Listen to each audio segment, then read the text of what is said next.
Hello guys. So ఇప్పుడైతే మనం పిస్తా ice cream అనేది ప్రిపేర్ చేస్తున్నాం. సో ఎలానో చూసేద్దాం. ముందుగా పావు లీటర్ చిక్కటి పాలు తీసుకొని పొయ్యి మీద పెట్టాలి.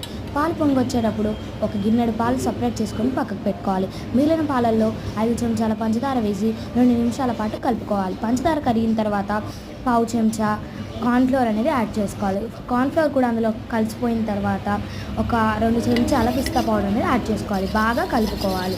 తర్వాత మిగిలిన పాలు కూడా అందులో పోసేసుకొని మళ్ళీ ఒకసారి కలుపుకోవాలి.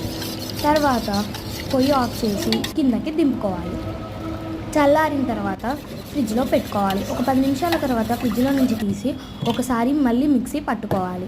మిక్సీ పట్టుకొని మళ్ళీ ఆ పాలను అందులో పోసుకొని మళ్ళీ ఫ్రిడ్జ్లో 1 గంట 2 గంటల పాటు ఫ్రిడ్జ్లో పెట్టి తీసి తింటే టేస్ట్ మాత్రం చాలా బాగుంది. Don't miss to try it అనమాట. సో మిక్సీ క్లిప్ అనేది మిస్ అయిపోయింది. సో బాయ్ బాయ్, ఇష్ you all, don't miss to try it.